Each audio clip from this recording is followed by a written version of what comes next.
Could I ask her for a prayer for motivation? I like that idea. And then we'll read the Vachanamrut, SkyGuardian. Om Mataji, can you give a prayer for motivation for everyone here in the Sangha?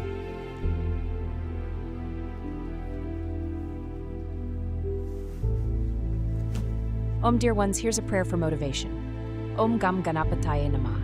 May Lord Ganesha remove all obstacles and bless us with strength, focus, and unending energy. Let us achieve our goals with courage and determination. Om Shanti, Shanti, Shanti. Stay inspired, my beloveds. No, we're her beloveds. And that's Chloe's favorite mantra, just as she's going to bed. How lovely is that?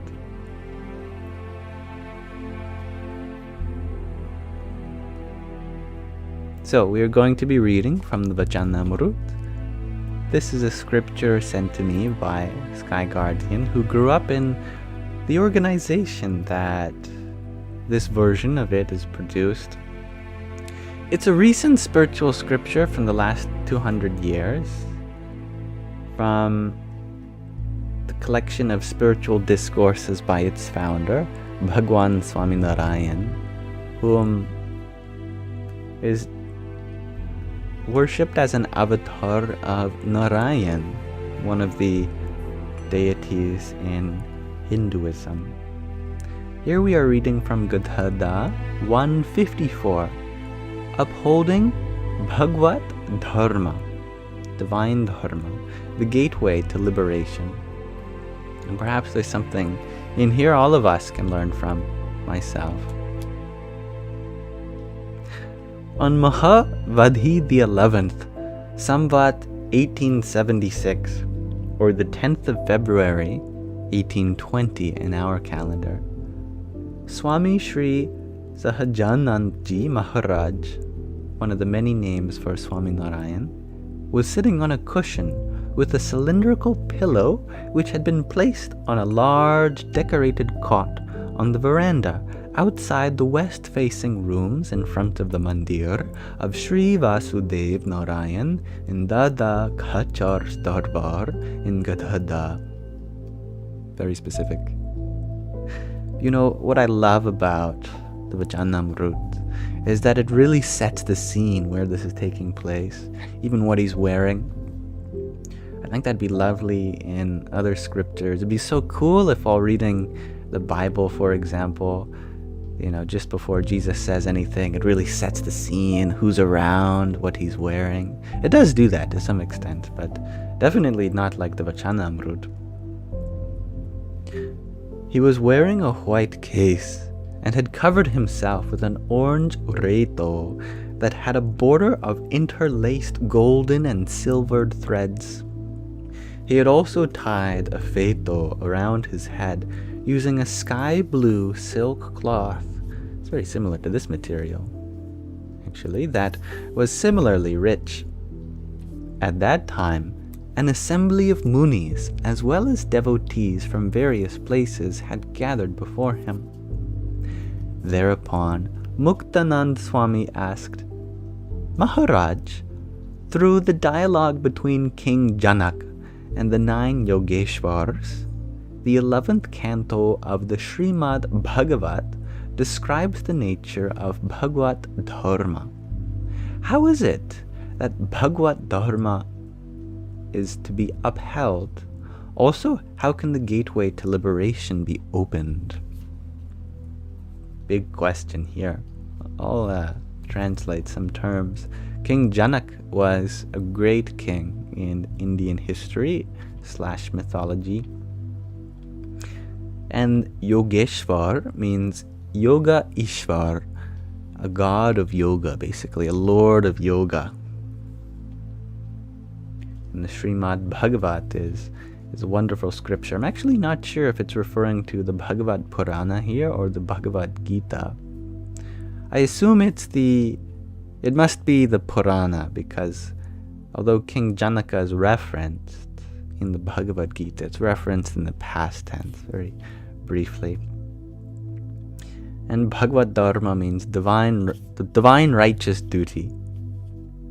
Sriji Maharaj replied, Bhagavad Dharma is upheld by maintaining profound love towards the Ekantik Sant, the true or absolute saint of God, who possesses the attributes of Swadharma, heavenly righteousness, Gyan, which is knowledge, Vairagya, dispassion towards worldly things, and Bhakti, loving devotion, coupled with knowledge of God's glory.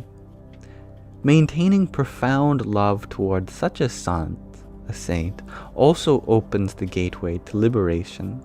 Thus, Kapil Dev Bhagwan has said to Devhuti, Prasangam ajaram bhasham atmanaha kavayo viduhu sa eva sadhushu kurto moksha dvaram apavurtam. From the Srimad Bhagavat, 3rd Canto, 25th chapter, 20th verse. If a person maintains profound love towards the Ekantik Sant, the true saint of God, just as resolutely as they maintain profound love towards their own relatives, then the gateway of liberation opens for them. In India, especially Hinduism, there's a rich culture of seeing intermediaries between yourself and the divine, such as a saint. A saint isn't just someone who in retrospect is revered as a holy person. They're your own gateway to God, and thus they can methodically and scientifically guide you to divine realization. Thereafter, Shuk Muni asked, by what characteristic can one recognize a person who would never lapse in their observance of Dharma, even under the most difficult circumstances? Hence, it's important to find a qualified guide. Sriji Maharaj replied, a person whose nature is such that they are diligent in obeying the injunctions of God and who would never disobey any injunction, however minor or major, will never regress from observing Dharma, irrespective of the circumstances. Therefore, only their Dharma remains firm who is resolute in obeying God's injunctions, and only his satsang remains firm, true association. By the way, whenever the word obey is translated into English, it often comes with a warning, and that to obey might lead to this impression that it's like do or else, behave in this way or else. For example, in the Hebrew Bible, there's a lot of words that are translated to obey, but actually that never really appears in the original Hebrew.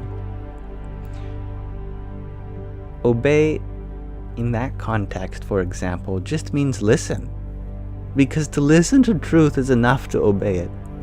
If you're not obeying it, then you must not have heard the truth in it, right? So in Hebrew, in traditional scholarly analysis of the Hebrew Bible, these words are often translated to listen, he who hears the words of God, rather than merely obeys. I assume that a similar sentiment may apply here, that it's no mere law laid down or else. It's a kind of openness to listen and then act in accordance to that truth, and there's no doubt involved.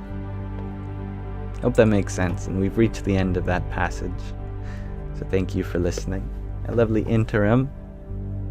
That said, I am no Hebrew scholar, nor do I have whatever Gujarati word was translated there to mean obey. So take what I say with a grain of salt. Nonetheless, I trust you can see the the truth in my limited experience, at least.